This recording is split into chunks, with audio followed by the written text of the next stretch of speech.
Hello everyone, welcome back to my channel Shri Kannada vlogs. ನನಗೆ ಹಲಸಿನ ಹಣ್ಣು ಅಂದರೆ ತುಂಬ ಇಷ್ಟ, ತುಂಬ ಹೆಚ್ಚಾಗಿ ತಿಂತಾ ಇರ್ತೀನಿ. ಅದ್ಯಾಕೋ ಈ ಸಾರಿ ಹಲಸಿನ ಹಣ್ಣಿಂದ ಹೋಳಿಗೆ ಮಾಡ್ಕೊಂಡು ತಿನ್ನಬೇಕು ಅಂತ ತುಂಬ ಮನಸ್ಸಾಯಿತು. ಹಾಗಾಗಿ ಹಲಸಿನ ಹಣ್ಣಿಂದ ನಾನು ಹೋಳಿಗೆ ಮಾಡ್ಕೊಂಡಿದ್ದೆ. ತುಂಬ ಚೆನ್ನಾಗಿ ಬಂದಿತ್ತು, ರುಚಿಯಾಗಿತ್ತು. ಎಲ್ಲರೂ ಇಷ್ಟಪಟ್ಟು ತಿಂದರು. ಇದು ಮಾಡೋದು ಕೂಡ ತುಂಬ ಸುಲಭ.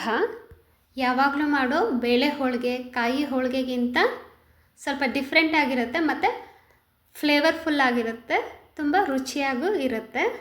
ಸೊ ಹಲಸಿನ ಹಣ್ಣಿನ ಹೋಳಿಗೆ ಮಾಡೋದು ಹೇಗೆ ಅಂತ ತೋರಿಸ್ತೀನಿ.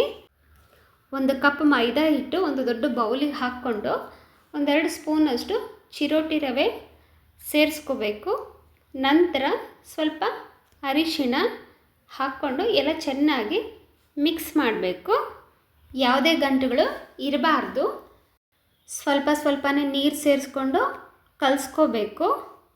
ನೀರೆಲ್ಲ ಒಂದೇ ಸರಿ ಸೇರಿಸ್ಕೊಂಡು ಕಲ್ಸೋಕ್ಕೋದ್ರೆ ಸ್ವಲ್ಪ ಕಷ್ಟ ಆಗುತ್ತೆ. ಆಮೇಲೆ ನೀರು ಜಾಸ್ತಿ ಆಗಿಬಿಟ್ರೆ ಅದು ತೆಗಿಲಿಕ್ಕೆ ಆಗೋದಿಲ್ಲ. ಹಾಗಾಗಿ ನಾವು ಸ್ವಲ್ಪನೇ ನೀರು ಸೇರಿಸ್ಕೊಂಡು ಕಲಿಸ್ಕೋಬೇಕಾಗುತ್ತೆ.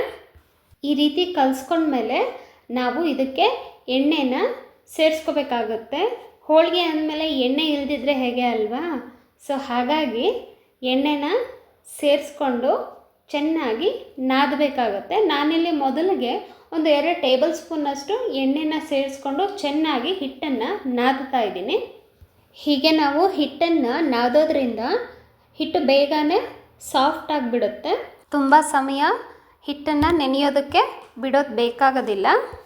1 ಟೇಬಲ್ ಸ್ಪೂನ್ ಎಣ್ಣೆನ ಹೀಗೆ ಮಧ್ಯ ಸೇರಿಸ್ಕೊಂಡು ಹಿಟ್ಟನ್ನು ಚೆನ್ನಾಗಿ ನಾದ್ತಾ ಇದ್ದೀನಿ. ಹಿಟ್ಟೆಲ್ಲ ಕಲಸಿ ಆಯಿತು. ಈಗ ಅದರ ಮೇಲೆ 1 ಟೇಬಲ್ ಸ್ಪೂನಷ್ಟು ಎಣ್ಣೆ ಹಾಕಿ ಸವರಿ ಇದನ್ನು ಒಂದು ಅರ್ಧ ಗಂಟೆ ಕಾಲ ನೆನೆಯೋದಕ್ಕೆ ಬಿಡೋಣ. ನಾನಿಲ್ಲಿ ಯಾವುದೇ ಸೋಡಾ ಪುಡಿನ ಬಳಸಿಲ್ಲ. ಹೂರಣ ಮಾಡೋದಕ್ಕೆ ನಾನಿಲ್ಲಿ ಒಂದು 7 ಹಲಸಿನ ತೊಳೆಯನ್ನು ತಗೊಂಡಿದ್ದೀನಿ. ಇದರಿಂದ ಬೀಜನೆಲ್ಲ ಬೇರ್ಪಡಿಸ್ಕೊಳ್ತಾ ಇದ್ದೀನಿ. ಹಣ್ಣು ತುಂಬ ಚೆನ್ನಾಗಿ ಮಾಗಿದೆ, ಹಿಡ್ಕೊಳ್ಳೋಕ್ಕೇ ಆಗ್ತಾಯಿಲ್ಲ, ಜಾರಿ ಹೋಗ್ತಾ ಇದೆ. ಸೊ ಬೀಜಗಳನ್ನೆಲ್ಲ ತೆಗೆದಿದ್ದಾಯಿತು. ಈಗ ಇದನ್ನೆಲ್ಲ ಚಿಕ್ಕ ಪೀಸಸ್ ಆಗಿ ಕಟ್ ಮಾಡ್ಕೊಳ್ಳೋಣ.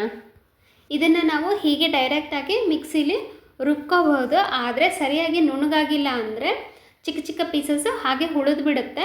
ಅದು ಹಾಗೆ ಉಳಿದ್ರೆ ನಾವು ಹೋಳಿಗೆ ತಟ್ಟಬೇಕಾದಾಗ ನಮ್ಮ ಹೋಳಿಗೆ ಹರಿಯೋ ಚಾನ್ಸಸ್ ಇರುತ್ತೆ. ಹಾಗಾಗಿ ಚಿಕ್ಕ ಪೀಸಸ್ ಮಾಡ್ಕೊಂಡ್ಮೇಲೆ ನಾವು ಇದನ್ನು ಮಿಕ್ಸಿಲಿ ರುಬ್ಕೊಳ್ಳೋಣ. ಹಣ್ಣೆಲ್ಲ ಚಿಕ್ಕದಾಗಿ ಕಟ್ ಮಾಡ್ಕೊಂಡಿದ್ದು ಆಯಿತು. ಇದು ಆಲ್ಮೋಸ್ಟ್ ಒಂದು ಬೌಲಷ್ಟು ಇದೆ. ಇದರ ಅಳತೆಗೆ ನಾನು 1 ಕಪ್ಪಷ್ಟು ಹಸಿ ತೆಂಗಿನಕಾಯಿ ತುರಿನ ತಗೊಂಡಿದ್ದೀನಿ. ಹಲಸಿನ ಹಣ್ಣು ಸ್ವೀಟ್ ಇರೋದ್ರಿಂದ ನಾನು ಇದಕ್ಕೆ ಒಂದು ಅರ್ಧ ಕಪ್ಪಷ್ಟು ಬೆಲ್ಲದ ಪುಡಿನ ತಗೊಂಡಿದ್ದೀನಿ. 4 ಏಲಕ್ಕಿ. ಈಗ ಒಂದು ಮಿಕ್ಸಿ ಜಾರ್ಗೆ ನಾವು ಕಟ್ ಮಾಡ್ಕೊಂಡಿರೋ ಅಂಥ ಹಲಸಿನ ತೊಳೆನ, ತೆಂಗಿನಕಾಯಿ ತುರಿ, ಬೆಲ್ಲದ ಪುಡಿ, ಏಲಕ್ಕಿ ಎಲ್ಲನೂ ಸೇರಿಸ್ಕೊಂಡು ಚೆನ್ನಾಗಿ ಮಿಕ್ಸಿಲಿ ರುಬ್ಕೊಳ್ಳೋಣ. ರುಬ್ಕೊಳ್ಳೋಕ್ಕೆ ನಾನಿಲ್ಲಿ ಯಾವುದೇ ನೀರು ಸೇರಿಸಿಲ್ಲ. ನೋಡಿ, ಈ ರೀತಿ ನುಣ್ಣಗೆ ರುಬ್ಕೊಳ್ಳಿ. ಸ್ಟವ್ ಆನ್ ಮಾಡಿ ಒಂದು ಪ್ಯಾನ್ ಇಡೋಣ. ಅದು ಬಿಸಿ ಆಗ್ತಿದ್ದ ಹಾಗೆ 1 ಟೇಬಲ್ ಸ್ಪೂನ್ನಷ್ಟು ತುಪ್ಪ ಹಾಕೋಣ. ತುಪ್ಪ ಎಲ್ಲ ಕರಗಿದ ಮೇಲೆ ನಾವು ರುಬ್ಕೊಂಡಿರೋ ಅಂಥ ಪೇಸ್ಟನ್ನು ಇದಕ್ಕೆ ಸೇರಿಸ್ಕೊಳ್ಳೋಣ. ಈಗ ಇದನ್ನು ತುಪ್ಪದಲ್ಲಿ ಚೆನ್ನಾಗಿ ಮಿಕ್ಸ್ ಮಾಡಿಕೊಂಡು ಒಂದು 10 ನಿಮಿಷಗಳ ಕಾಲ ಬೇಯಿಸ್ಕೊಳ್ಳೋಣ. ಇದು ಚೆನ್ನಾಗಿ ಬೇಯಬೇಕು, ಇಲ್ಲ ಅಂತಂದರೆ ಬೇಗ ಹಾಳಾಗೋಗ್ಬಿಡುತ್ತೆ. ಫ್ಲೇಮ್ನ ಲೋನಲ್ಲಿಟ್ಕೊಂಡು ಬೇಯಿಸ್ಕೊಳ್ಳಿ, ಇಲ್ಲ ಅಂತಂದರೆ ತಳ ಹತ್ತಿಬಿಡುತ್ತೆ, ಸೀದೋಗ್ಬಿಡುತ್ತೆ. ಹೂರಣ ಏನೋ ಬೇಗ ಗಟ್ಟಿಯಾಗಿಬಿಡುತ್ತೆ, ಬಟ್ ಚೆನ್ನಾಗಿ ಬೆಂದಿರೋದಿಲ್ಲ. ಸೊ ಕೆಟ್ಟೋಗ್ಬಿಡುತ್ತೆ. ತುಂಬ ದಿನದವರೆಗೂ ನಾವು ಶೇಖರಣೆ ಮಾಡೋದಕ್ಕೆ ಬರೋದಿಲ್ಲ. ಹಾಗಾಗಿ ಲೋ ಫ್ಲೇಮ್ನಲ್ಲಿ ಇಟ್ಕೊಂಡು ಚೆನ್ನಾಗಿ ಬೇಯಿಸ್ಕೊಳ್ಳಿ. ನಮಗೆ ಹೋಳಿಗೆ ಮಾಡೋದಕ್ಕೆ ಸಮಯ ಇಲ್ಲ ಅಂದರೆ ಇದನ್ನು ಹೀಗೆ ಕೂಡ ತಿನ್ಬೋದು, ಚೆನ್ನಾಗಿರುತ್ತೆ. ಮಕ್ಕಳಿಗೆ ಕೊಟ್ಟರೆ ತುಂಬ ಇಷ್ಟಪಟ್ಟು ತಿಂತಾರೆ. ನೀರಿನ ಅಂಶ ಎಲ್ಲ ಕಡಿಮೆ ಆಗ್ತಾ ಬಂತು. ಸ್ಪೂನಿಂದ ಹೂರಣನ ತಿರುಗಿಸ್ತಾ ಇರಿ, ಇಲ್ಲಾಂದರೆ ತಳ ಹತ್ತಿಬಿಡುತ್ತೆ.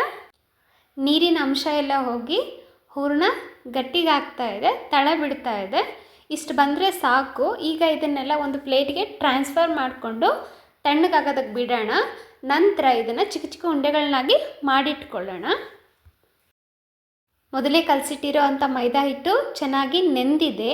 ನಾವೀಗ ಸ್ಟವ್ ಆನ್ ಮಾಡಿ ಒಂದು ತವ ಇಡೋಣ. ಅದು ಬಿಸಿ ಆಗೋ ಅಷ್ಟರೊಳಗೆ ನಾವು ಹೋಳಿಗೆನ ತಟ್ಕೊಳ್ಳೋಣ.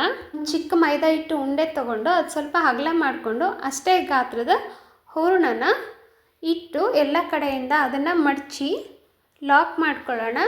ಹಾಗೆ ಅದನ್ನು ಎಣ್ಣೆ ಸವರಿರೋ ಅಂಥ ಬೇಕಿಂಗ್ ಶೀಟ್ ಮೇಲೆ ದುಂಡಗೆ ತಟ್ಕೊಳ್ಳೋಣ.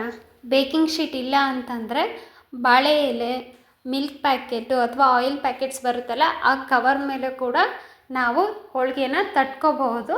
ಈಸಿಯಾಗಿ ಕೈಯಿಂದ ತೆಗೆದು ಹಂಚಿನ ಮೇಲೆ ಹಾಕಬಹುದು. ಇಲ್ಲಿ ನಾವು ಸೋಡಾ ಪೌಡರ್ನ ಬಳಸ್ದಲ್ಲೂ ಕೂಡ ರುಚಿಯಾಗಿ ತುಂಬ ಮೃದುವಾಗಿ ಹೋಳಿಗೆಗಳನ್ನ ಮಾಡ್ಕೋಬಹುದು. ತವ ಬಿಸಿಯಾಗಿದೆ. ಇದಕ್ಕೆ ಸ್ವಲ್ಪ ತುಪ್ಪನ ಸವರಿ ನಾವು ತಟ್ಕೊಂಡಿರೋ ಅಂಥ ಹೋಳಿಗೆನ ವಿತ್ ಬೇಕಿಂಗ್ ಶೀಟ್ ಹಾಕ್ಕೊಳ್ಳೋಣ. ಸ್ವಲ್ಪ ಸಮಯದ ನಂತರ ತಂತಾನೆ ಬೇಕಿಂಗ್ ಶೀಟ್ ಬಿಟ್ಕೊಳ್ಳುತ್ತೆ. ಅದನ್ನು ಈಸಿಯಾಗಿ ತೆಗೆದು ನಾವು ಹೋಳಿಗೆನ ಬೇಯಿಸ್ಕೊಳ್ಳೋಣ. ಹೋಳಿಗೆನ ಯಾವತ್ತೂ ಕಡಿಮೆ ಉರಿಲೇ ಬೇಯಿಸ್ಕೋಬೇಕಾಗತ್ತೆ.